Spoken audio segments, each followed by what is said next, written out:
No fue al precio de la rebelión que David procuró el trono cuando Dios instituyó formalmente su autoridad sobre la tierra, fue en el tiempo en que se estableció el reino de Israel.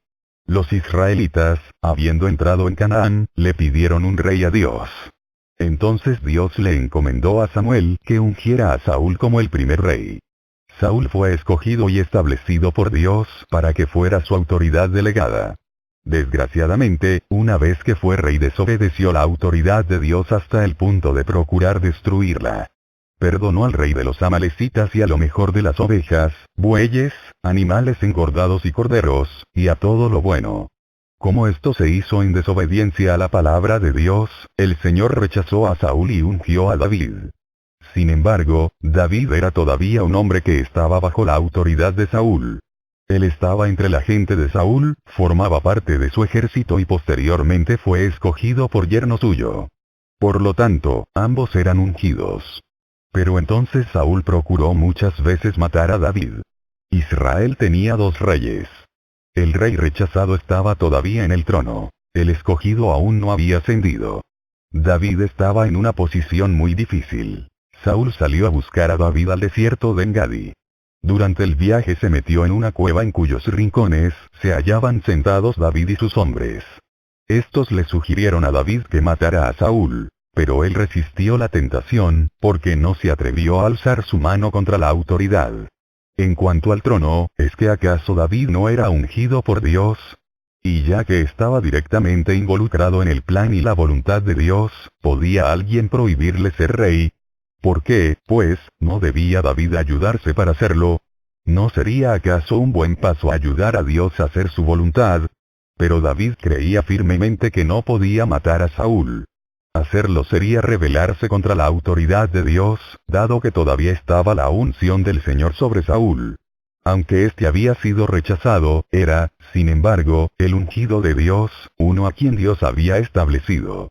Si le dieran muerte a Saúl en este momento, David podría ascender al trono de inmediato y no habría necesidad de retrasar tantos años la voluntad de Dios. Pero David era un hombre que sabía negarse a sí mismo. Prefería retrasar su propio ascenso al trono que ser rebelde. Por eso es que finalmente llegó a ser la autoridad delegada de Dios. Una vez que Dios hubiera puesto a Saúl por rey y a David bajo la autoridad de Saúl, David habría tenido que pagar el precio de la rebelión si hubiera llegado al trono matando a Saúl. Habría tenido que convertirse en rebelde. Y no se atrevió a hacer esto. El principio involucrado es similar al aplicado por Miguel cuando no se atrevió a pronunciar un juicio de maldición sobre Satanás, Judas 9. Podemos ver, por tanto, que la autoridad es un asunto de implicaciones sumamente profundas. La obediencia es superior a la obra. Si los hombres han de servir a Dios, la sujeción a la autoridad es una necesidad absoluta. La obediencia trasciende a lo que hacemos. Si David fuera a gobernar su reino pero no se sometiera a la autoridad de Dios, sería tan inútil como Saúl. El mismo principio de rebelión opera en el Saúl del Antiguo Testamento así como en el Judas del Nuevo Testamento. El primero perdonó lo mejor de las ovejas y los bueyes, mientras que el segundo codició las 30 piezas de plata. La consagración no cubre el pecado de la rebelión. David no se atrevió a matar a Saúl con sus propias manos, para facilitar el plan y la voluntad de Dios. Más bien, esperó que Dios obrara. En su corazón había una tranquila obediencia. Hasta esa vez cuando cortó la orilla del manto de Saúl, se le turbó el corazón. La espiritualidad de David era tan elevada como la de los creyentes del Nuevo Testamento. Hoy debiéramos condenar no solamente el homicidio, sino hasta una acción mucho más pequeña, tal como la de cortar la orilla del manto de otro con un cuchillito, porque esto también es rebelión. Puede que la calumnia, los malos modales o la resistencia interna no se clasifiquen como matar. Con todo, ciertamente constituyen lo mismo que cortar la orilla del manto. Todas estas cosas se originan en un espíritu rebelde. David era una persona que conocía la autoridad de Dios en su corazón. Aunque Saúl lo persiguió en reiteradas ocasiones, se sometió a la autoridad de Dios. Hasta se dirigió a Saúl como mi señor o el ungido de Jehová. Esto revela un hecho importante. La sumisión a la autoridad no consiste en someterse a una persona, sino en someterse a la unción que está sobre esa persona, la unción que vino sobre ella cuando Dios la ordenó como autoridad. David reconoció la unción que había en Saúl y que él era el ungido de Jehová. En consecuencia, David prefería huir por su vida antes que extender su mano para matar a Saúl.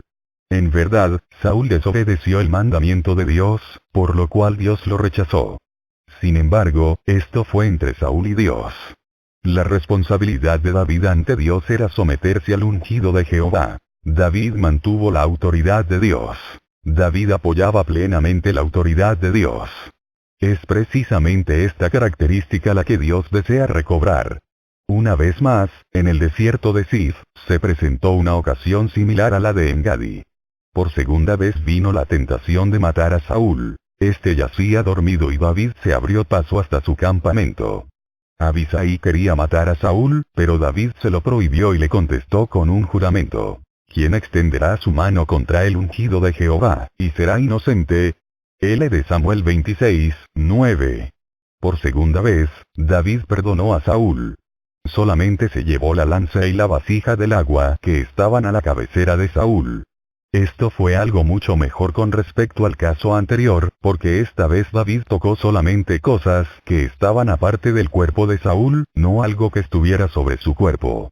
David prefería ser obediente a Dios y mantener la autoridad de Dios antes que salvar su propia vida. En L de Samuel 31 y 2 de Samuel 1 leemos sobre cómo Saúl logró suicidarse con la ayuda de un joven amalecita. El joven vino corriendo a David a buscar una recompensa, diciendo que él había dado muerte a Saúl. Pero la actitud de David seguía siendo de completa abnegación y sumisión a la autoridad de Dios. Así pues, le habló al joven, diciendo, ¿cómo no tuviste temor de extender tu mano para matar al ungido de Jehová? E inmediatamente ordenó que fuera muerto el joven portador de la noticia. Porque David mantuvo la autoridad de Dios, él lo reconoció como un hombre según su corazón. El reino de David continúa hasta ahora, porque el Señor Jesús es un descendiente de David. Solamente pueden ser autoridad los que se someten a la autoridad. Este asunto es sumamente serio. Es necesario que extirpemos todas las raíces de rebelión de dentro de nosotros. Es absolutamente imprescindible que nos sometamos a la autoridad antes de ejercer autoridad. La iglesia existe por causa de la obediencia. Ella no tiene temor de los débiles sino de los rebeldes. Debemos someternos a la autoridad de Dios en nuestro corazón antes que la iglesia pueda ser bendecida. Si hay un futuro para la iglesia o no, depende de nosotros. Vivimos en días críticos. Capítulo 5. La obediencia del Hijo. Haya, pues, en vosotros este sentir que hubo también en Cristo Jesús, el cual, siendo en forma de Dios, no estimó el ser igual a Dios como cosa a que aferrarse, sino que se despojó a sí mismo, tomando forma de siervo, hecho semejante a los hombres. Y estando en la condición de hombre, se humilló a sí mismo, haciéndose obediente hasta la muerte, y muerte de cruz. Por lo cual Dios también le exaltó hasta lo sumo, y le dio un nombre que es sobre todo nombre, para que en el nombre de Jesús se doble toda rodilla de los que están en los cielos, y en la tierra, y debajo de la tierra, y toda lengua confiese que Jesucristo es el Señor, para gloria de Dios Padre. Filipenses 2, 5, 11. Y Cristo, en los días de su carne, ofreciendo ruegos y súplicas con gran clamor y lágrimas, al que le podía librar de la muerte, fue oído a causa de su temor reverente. Y aunque era hijo, por lo que padeció aprendió la obediencia. Y habiendo sido perfeccionado, vino a ser autor de eterna salvación para todos los que le obedecen. Hebreos 5, 7, 9. El Señor inicia la obediencia. La Biblia nos dice que el Señor Jesús y el Padre son uno. En el principio era el Verbo, y el Verbo era Dios. Los cielos y la tierra fueron hechos por el Verbo. La gloria que Dios tenía en el principio, la inasequible gloria de Dios, era también la gloria del Hijo. El Padre y el Hijo existen igualmente y son iguales en poder y posesión. Solamente en persona hay diferencia entre el Padre y el Hijo. No es esta una diferencia esencial, es meramente un convenio dentro de la deidad. Por lo tanto, la Escritura dice que el Señor no estimó el ser igual a Dios como cosa a que aferrarse. Tampoco su igualdad con Dios es algo apropiado o adquirido, porque intrínsecamente Él es la imagen de Dios. Filipenses 2, 5, 7 forma una sección y los versículos 8, 11, otra. En estas dos secciones se ve que nuestro Señor se humilló dos veces. Primero, se despojó a sí mismo en su divinidad, y luego, se humilló a sí mismo en su humanidad. Cuando vino a este mundo, el Señor se había despojado de tal modo de la gloria, del poder, del estado y de la forma de su divinidad, que nadie de los que vivían entonces lo conoció o reconoció como Dios, a menos que fuera por medio de una revelación. Lo trataron como hombre, como una persona común y corriente de este mundo. Como hijo, Él se somete voluntariamente a la autoridad del Padre y declara: "El Padre mayor es que yo". Juan 14, 28.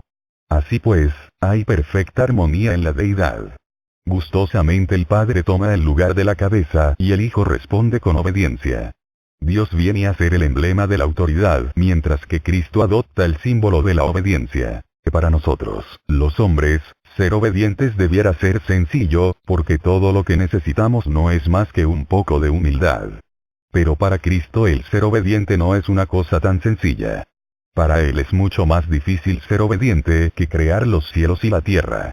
¿Por qué?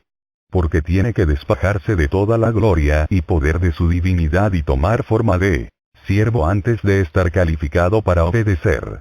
En consecuencia, la obediencia es iniciada por el Hijo de Dios. Al principio, el Hijo compartió la misma gloria y autoridad con el Padre. Pero cuando vino al mundo, dejó por una parte la autoridad y por la otra adoptó la obediencia. Voluntariamente tomó el lugar de un esclavo, aceptando las limitaciones humanas de espacio y tiempo. Se humilló hasta el extremo y fue obediente hasta la muerte. La obediencia dentro de la divinidad es el espectáculo más maravilloso de todo el universo. Puesto que Cristo fue obediente hasta la muerte, sufriendo en la cruz una muerte muy dolorosa y vergonzosa, Dios lo exaltó hasta la sumo. Dios exalta al que se humilla. Este es un principio divino. Ser lleno de Cristo es ser lleno de obediencia. Puesto que el Señor inició la obediencia, el Padre ha venido a ser la cabeza de Cristo. Ahora bien, ya que la autoridad así como la obediencia han sido instituidas por Dios, es muy natural que los que conocen a Dios y a Cristo le obedezcan. Pero los que no conocen a Dios ni a Cristo, no conocen ni la autoridad ni la obediencia.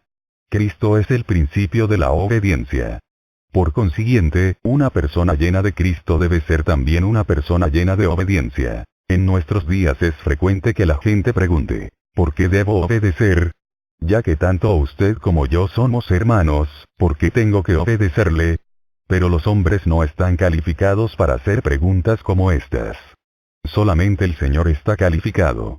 Sin embargo, jamás dijo Él tales palabras ni concibió semejante pensamiento en su mente. Cristo representa la obediencia, la que es tan perfecta como la autoridad de Dios.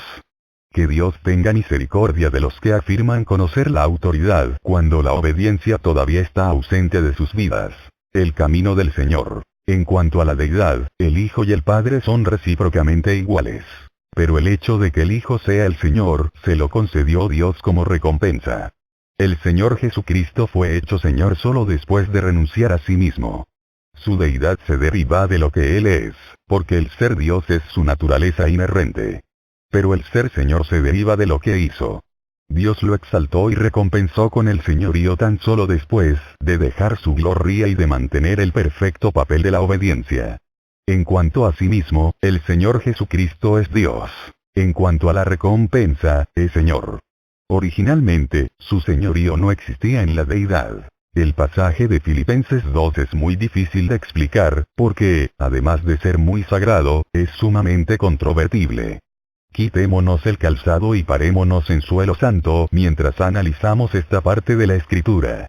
Parece que al principio se celebró un consejo dentro de la deidad. Dios concibió el plan de crear el universo. En ese plan, la deidad acordó que el Padre representa la autoridad. Pero sin obediencia, la autoridad no se puede establecer en el universo, dado que no puede existir sola. Por lo tanto, es preciso que Dios haya obediencia en el universo. Dos clases de seres vivientes iban a ser creados: los ángeles, espíritus, y los hombres, almas vivientes. Según su presciencia, Dios previó la rebelión de los ángeles y la caída del hombre. Así que él no podía establecer su autoridad en los ángeles o la raza adánica. En consecuencia, en la deidad se llegó al perfecto acuerdo de que la autoridad sería correspondida por la obediencia del Hijo. De esto vinieron las operaciones distintivas de Dios Padre y de Dios Hijo. Un día, Dios Hijo se despojó a sí mismo y, habiendo nacido semejante a los hombres, se convirtió en el símbolo de la obediencia. En vista de que la rebelión vino de los seres creados, la obediencia debe establecerse ahora en una criatura. El hombre pecó y se rebeló. Por lo consiguiente, la autoridad de Dios debe fundamentarse en la obediencia del hombre. Esto explica el por qué vino